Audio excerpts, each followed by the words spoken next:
Bismillahirrahmanirrahim. Assalamualaikum warahmatullahi wabarakatuh dan salam sejahtera murid-murid sekalian.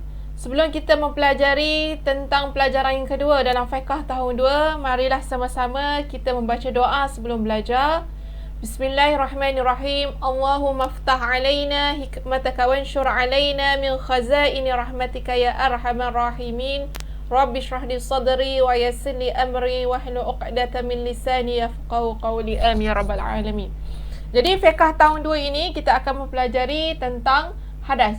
Dalam fiqh tahun 2, dalam buku teks fiqh tahun 2 kafar, kita lihat bahawasanya pelajaran yang pertama iaitu najis, pelajaran yang kedua hadas, pelajaran yang ketiga mandi wajib, dan pelajaran yang keempat iaitu mandi sunat.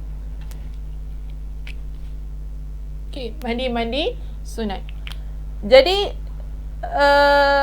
justru itu hari ini cikgu akan mengajar murid-murid semua tentang pelajaran yang kedua, ulang kaji pelajaran yang kedua iaitu hadas. Okey, adakah murid-murid semua sudah bersedia? Okey, jadi kita lihat bahawasanya hadas ini terbahagi kepada dua, iaitu hadas besar dan hadas kecil.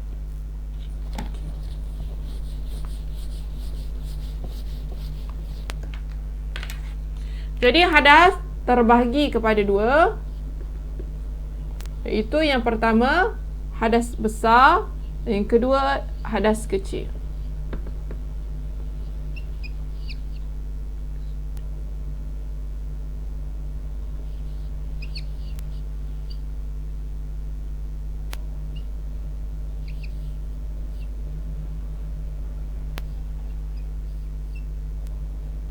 Okey. Jadi hadas kecil dan hadas besar. Okey, hadas terbahagi kepada dua, iaitu hadas kecil dan hadas besar. Dan apakah itu pengertian? Jadi kita akan lihat terlebih dahulu pada pembelajaran ini tentang hadas kecil. Okey, kita akan terangkan tentang hadas kecil. Apakah itu hadas kecil? Hadas kecil ini, kalau bahasa mudahnya, hadas kecil itu sepertinya awak buang air kecil, awak buang air besar, awak keluar angin di lubuk ataupun kubur di bahagian kemaluan depan ataupun bahagian kemaluan belakang awak. Itu adalah contoh hadas kecil. Jadi pengertian hadas kecil ini,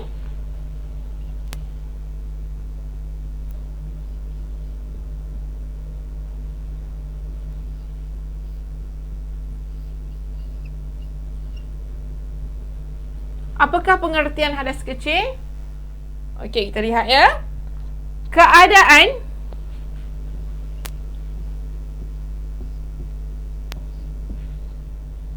yang mewajibkan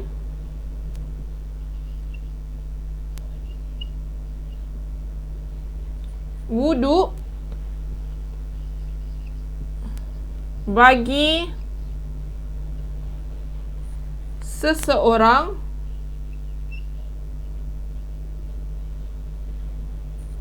yang hendak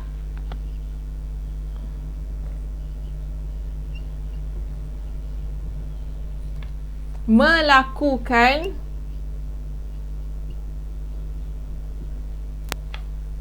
ibadah yang tertentu.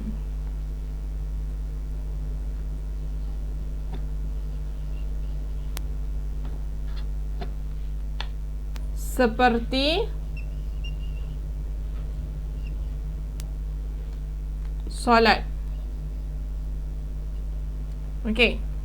Ini adalah pengertian hadas kecil, iaitu keadaan yang mewajibkan wuduk bagi seseorang yang hendak melakukan ibadah yang tertentu seperti solat. Jadi contohnya Hakimi beritahu cikgu, saya nak ke tandas, saya nak buang air kecil. Jadi selepas daripada buang air kecil itu, kamu mengalami hadas kecil. Jadi ini adalah keadaan yang mana mewajibkan kamu mengambil wuduk kerana kamu ingin melakukan ibadah seperti solat fardu ataupun solat sunat. Okey. Jadi kena lihat apakah makna atau pengertian hadas kecil ini. Okey, ini adalah pengertian ataupun makna hadas kecil. Keadaan yang mewajibkan seseorang itu wuduk bagi seseorang itu yang hendak melakukan ibadah yang tertentu seperti solat fardu ataupun solat sunat. Jadi di sini kamu telah lihat, okey, ini adalah seorang pelajar ataupun murid yang melakukan yang mengambil wuduk, mengambil air sembahyang. Ini adalah caranya. Okey. Sebelum ini cikgu dah terangkan fardu wuduk, anggota yang wajib dibasuh ada, anggota wuduk yang wajib dibasuh ada anggota wuduk yang wajib dibasuh ialah muka, keseluruhan wajah, tangan sampai ke siku, menyapu sebahagian kepala dan membasuh kaki sampai ke buku lali. Jadi fardu wuduk ada 6. Yang pertama niat ketika membasuh muka, kedua membasuh muka keseluruhannya, dan yang ketiga membasuh tangan sampai ke siku, yang keempat menyapu sebahagian kepala, dan yang kelima membasuh kaki sampai ke buku lali. Jadi itu adalah fardu wuduk. Okey, fardu wuduk ada 6. Okey, faham? Okey. Justru itu kita lihat pula perkara-perkara yang menyebabkan berhadas kecil ialah perkara-perkara yang menyebabkan berhadas kecil. Yang pertama sekali, bersentuh antara kulit lelaki dan perempuan yang bukan mahram tanpa lapik. Okey, misalnya seorang perempuan itu dia mengambil wuduk, ambil wuduk untuk mengerjakan solat fardu ataupun solat sunat, dan dia terlanggar seorang lelaki, terlanggar dan bersentuh kulit lelaki tersebut, lelaki yang bukan mahram lah. Jadi bila dia sentuh, maka batal wuduknya meskipun tidak sengaja.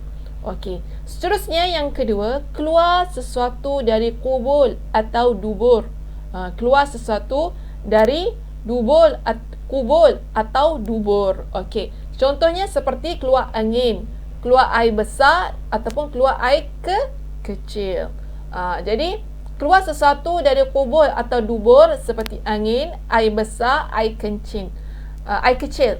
Jadi ini adalah hadas kecil. Okey, contoh dia keluar air kencing ataupun keluar tahi daripada duburnya ataupun keluar angin daripada dubur ataupun kuburnya, maka itulah hadas kecil. Dan hilang akal. Hilang akal ni contohnya dia gila pada separuh hari. Maka dia berhadas kecil. Jadi orang gila ni tidak wajib ke atasnya solat fardu. Misalnya dia gila sebelum Zuhur. Pukul 1.10 masuk Zuhur, dia gila pada pukul 1. Dan berterusan gila dia tu sampai pukul 5 petang.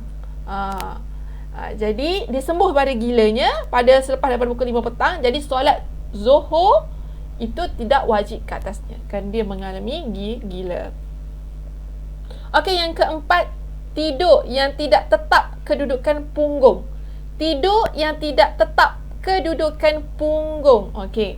Maknanya dia tidur menirap ataupun dia tidur mengiring. Maka ia tidak tetap papan punggungnya. Maka ia berhadas kecil. Tidur ni maknanya dia tidur sampai bermimpi-mimpi. Bukannya dia cuma menutupkan matanya sahaja. Tapi menutupkan matanya saja tanpa tidur sampai tanpa keluar air basi ke apa, itu bukan tidur, itu cuma merehatkan matanya saja. Itu bukan dipanggil tidur. Ni tidur memang betul-betul tidur macam kita tidur malam tu, sampai bangun subuh tu, itu dinamakan tidur. Tidur yang tidak tetap kedudukan punggungnya, maknanya dia tidur menirap ke, dia tidur mengiring ke, maka dia berhadas kecil. Jadi ada seorang ulama yang mana dia menjaga wuduknya, dia tidur dengan tetap papan punggungnya, dengan dia ikat badannya pada tiang. Dia ikat badan dia pada tiang, maka dia simpan wuduk dia tu sampai ke pagi esok untuk solat subuh. Maknanya dia boleh jaga wuduk dia tu sampai solat subuh, zuhur, asar, dengan dia tidur tetap papan punggungnya. Dia tidur tapi dia ikat badan dia tu pada tiang, supaya wuduk dia tu terjaga. Okey. Yang kelima, menyentuh kemaluan dengan tapak tangan. Menyentuh kemaluan dengan tapak tangan, cikgu boleh bagi contoh, iaitu bagi zakar ataupun kemaluan bagi seorang lelaki. Okey. Ni seorang lelaki dan ini adalah zakarnya, tempat keluar air kencing. Jadi seorang lelaki itu dia ada wuduk dan dia dia ada wuduk, dia tak kencing, tapi dia sentuh dengan tapak tangan dia pada zakar ni, maka batallah wuduknya. Ini adalah contohnya. Ataupun farash bagi seorang perempuan, kan ada yang perempuan tu organ yang kecil dia tu, yang tempat keluar air kencing tu, dia sentuh dengan tapak tangannya, maka batal wuduknya. Okey. Jadi apakah itu perkara-perkara yang dilarang ke atas orang yang berhadas kecil? Apakah itu perkara-perkara yang dilarang ke atas orang yang berhadas kecil? Yang pertama sekali adalah tawaf, iaitu mengelilingi Kaabah. Dan yang kedua, solat. Itu solat fardu ataupun solat sunat. Itu adalah perkara-perkara yang dilarang ke atas orang yang berhadas kecil. Itu tawaf, solat, memegang Al-Quran dan sujud syukur. Jadi orang yang berhadas kecil, dia tidak boleh melakukan tawaf, solat, memegang Al-Quran dan sujud syukur, melainkan dia mengambil air sembahyang, melainkan dia mengambil wuduk, barulah dia boleh tawaf, dia boleh solat sunat ataupun solat fardu, dia memegang Al-Quran dan dia sujud syukur. Jadi itulah ilmu yang cikgu dapat sampaikan. Itu perkara-perkara yang dilarang ke atas orang yang berhadas kecil ini, iaitu tawaf, solat, memegang Al-Quran dan sujud syukur. Cikgu harap murid-murid semua dapat tulis perkataan Jawi ni ke dalam rumi. Tulis contohnya perkara. Okey, contoh ambil pensel, tulis perkara dalam rumi. Perkara tulis dalam rumi. Okey, perkara-perkara yang dilarang ke atas macam tu. Ke atas orang yang berhadas kecil. Tulis dalam rumi balik. Okey, supaya awak dapat buat rujukan. Okey. Ni cikgu dah terjemah satu-satu. Okey, seterusnya cara bersuci daripada hadas kecil. Bagaimanakah cara bersuci daripada hadas kecil? Adalah dengan cara ambil air sembahyang ataupun berwuduk. Okey, berwuduk. Okey. Cara kita bersuci daripada hadas kecil, contohnya seorang itu dia ada wuduk, dia nak tunggu waktu sembahyang Zuhur ni, terkentuk keluar angin, ataupun dia rasa nak pergi buang air kecil, ataupun dia rasa nak pergi buang air besar, maka dia mengalami hadas kecil. Maka keadaan inilah yang mewajibkan dia berwuduk untuk dia melakukan solat Zuhur selepas daripada itu. Okey, faham? Dan seterusnya berwuduk mengharuskan, yang pertama menyentuh Al-Quran, yang kedua sujud tilawah, yang ketiga solat, yang keempat tawaf. Okey, tawaf. Okey, menyentuh Al-Quran adalah perkara yang mengharuskan. Okey, berwuduk mengharuskan, berwuduk mengharuskan, membolehkan seseorang itu menyentuh Al-Quran, sujud tilawah, solat dan tawaf. Jadi berwuduk mengharuskan menyentuh Al-Quran, sujud tilawah, solat dan tawaf. Jadi bila mana seorang itu dia ada air sembahyang ataupun ada wuduk, dia boleh solat fardu, solat sunat, dia boleh sujud tilawah. Sujud tilawah ini yang mana bila mana dia baca ayat Al-Quran dalam surah As-Sajadah, ada satu ayat yang mana sunat untuk dia sujud tilawah, maka dia kena ada wuduk untuk dia melakukan sujud tilawah tersebut. Ataupun berwuduk mengharuskan solat fardu, solat sunat, dan berwuduk mengharuskan tawaf, itu mengelilingi Kaabah. Jadi orang yang melakukan umrah, dia nak tawaf mestilah ada wuduk. Tawaf ini dilakukan hanya di Mekah, di Masjidil Haram, di Kaabah sahaja. Okey? Bukannya tawaf ini yang mana satu kelompok mengatakan tawaf ini boleh dilakukan di macam ada satu kelompok kan yang buat satu isu. Jadi kita jangan ikutlah kelompok-kelompok yang sesat tersebut. Okey? Dan pengertian hadas besar. Apakah pengertian hadas besar? Jadi kita lihat sini cikgu tulis. Pengertian hadas besar. Okey, hadas besar pengertiannya iaitu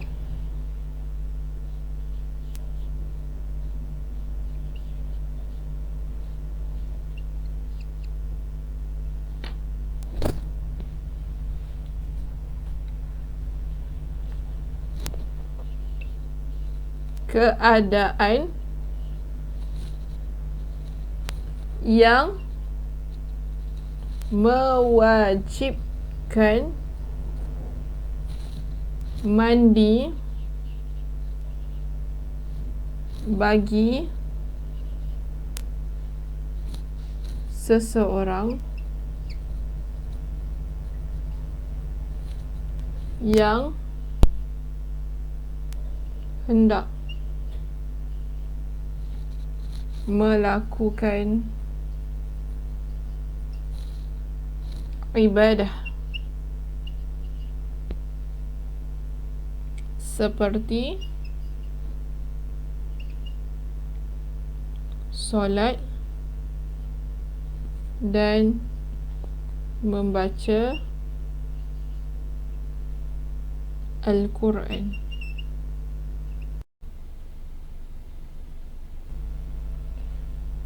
Okey, kita sambung tentang hadas besar. Okey, hadas besar, pengertian hadas besar, keadaan yang mewajibkan mandi bagi seseorang yang hendak melakukan ibadah seperti solat dan membaca Al-Quran. Okey. Jadi keadaan yang mewajibkan seseorang itu dia mandi wajib untuk dia mengerjakan ibadah seperti solat dan membaca Al-Quran adalah keadaan yang mana seseorang itu dia keluar darah haid ataupun keluar darah nifas. Okey. Jadi bila mana seorang perempuan itu dia keluar darah haid, seorang perempuan yang telah balik pada umur 12 tahun. Pada umur 7 tahun belum lagi seorang perempuan itu keluar darah haid. Pada umur 15 tahun contohnya, seorang perempuan itu dia keluar darah haid cukup 24 jam. Sekiranya darah haid yang keluar hanya 5 jam, maka itu bukan dinamakan darah haid, tapi dinamakan darah penyakit. Okey. Okey, jadi keadaan yang mewajibkan mandi bagi seseorang yang hendak melakukan ibadah seperti solat dan membaca Al-Quran. Perkara-perkara yang menyebabkan berlaku hadas besar, contohnya keluar darah haid, keluar darah nifas, bersetubuh atau melakukan hubungan jenis, bersetubuh atau melakukan hubungan jenis, melahirkan anak atau keguguran, dan seterusnya, keluar air mani. Okay. Jadi pengertian hadas besar, keadaan yang mewajibkan mandi bagi seseorang yang hendak melakukan ibadah seperti solat dan membaca Al-Quran. Keadaan yang mewajibkan mandi ni bagaimana? Contohnya seorang perempuan yang keluar darah haid cukup 24 jam, maka wajib ke atasnya mandi wajib setelah putusnya darahnya. Misalnya seorang perempuan dia keluar darah haid pada hari yang pertama. Ini pada hari yang pertama dia keluar darah haid. Dan berterusan darah haid dia keluar pada hari yang kelima. Seorang perempuan yang berumur 15 tahun. Jadi keluar darah haid pada hari yang pertama sampai hari yang kelima. Okey, maka ini dinamakan darah haid. Okey, dan darah haid yang keluar ini setelah tamatnya pada hari yang kelima, maka wajib dia mandi wajib. Untuk dia mengerjakan solat fardu ataupun solat sunat selepas daripada itu, ataupun memegang Al-Quran selepas daripada itu. Ini berkenaan dengan darah haid. Okey, kita bincang pula di sini berkenaan dengan darah nifas. Okey.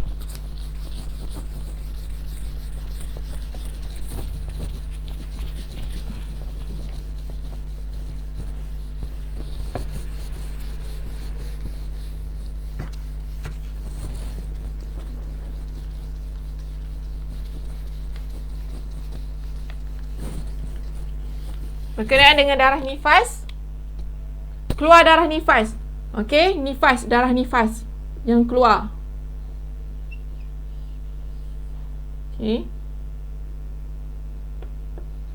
Okey, darah nifas yang keluar. Seseorang perempuan itu melahirkan anak. Selesai daripada melahirkan anak, tidak keluar darah selepas itu, dan 5 jam selepas itu keluar darah selama 40 hari 40 malam. Darah nifas yang biasanya sekurang-kurang darah nifas bagi seorang perempuan, sekurang-kurang darah nifas bagi seorang perempuan itu 1 lafzah, 1 saat. Okey, 1 saat. Okey, 1 saat, sedetik tu keluar. Itu dipanggilkan darah nifas. Maka selesai daripada putusnya darah nifas daripada 1 saat itu, maka wajib ke atas perempuan itu mandi wajib untuk menunaikan solat fardu selepas daripada itu. Tapi kebiasaannya ataupun ghalibnya darah nifas bagi seorang perempuan itu 40 hari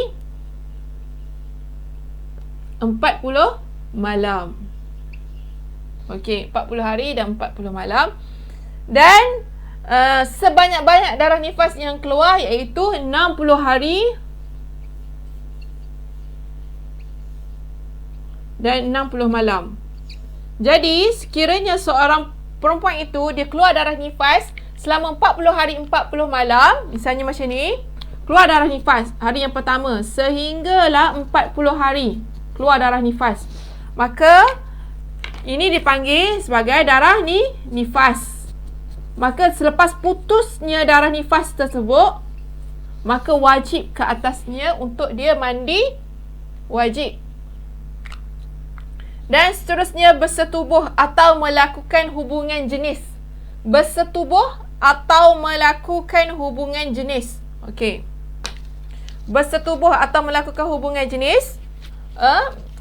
Seorang pasangan suami isteri pada malam harinya mereka bersetubuh dan melakukan hubungan jenis.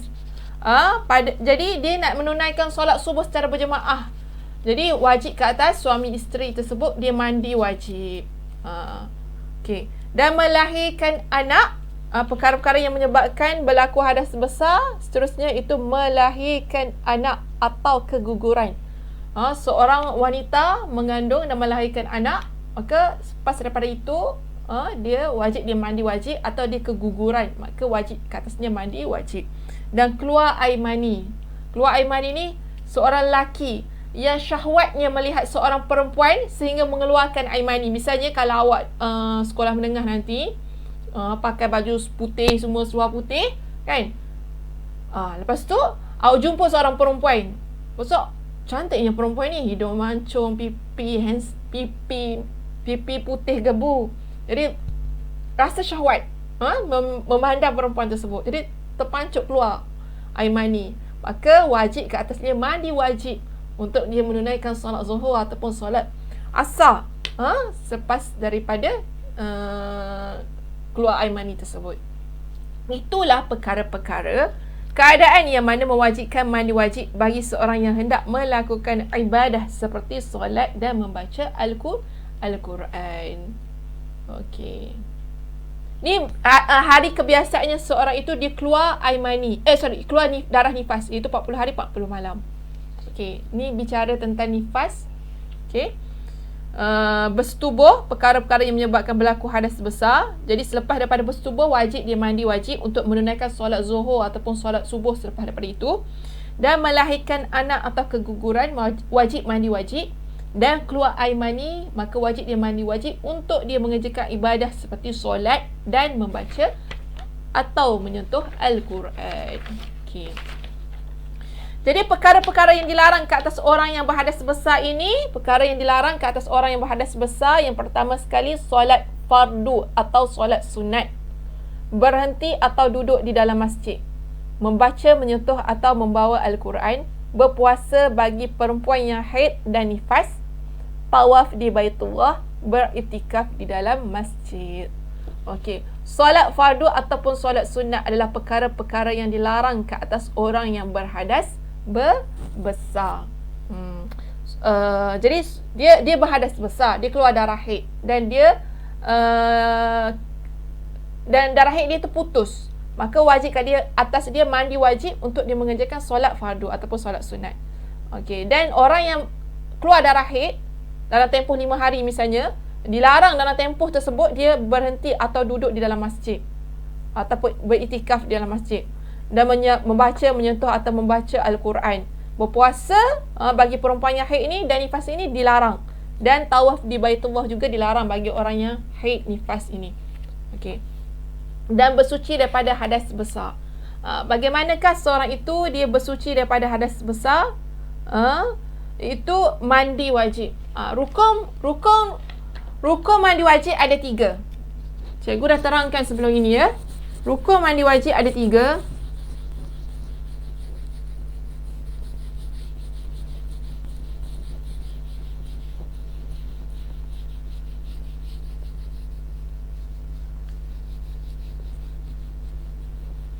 Rukun mandi wajib ada 3, iaitu rukun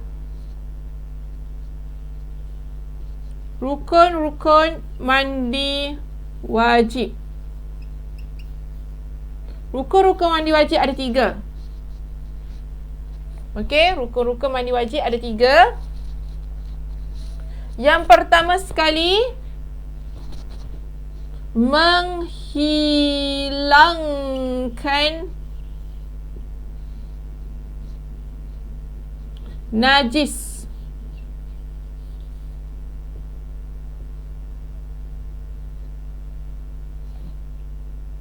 daripada badan. Okey, rukun mandi wajib menghilangkan najis daripada badan.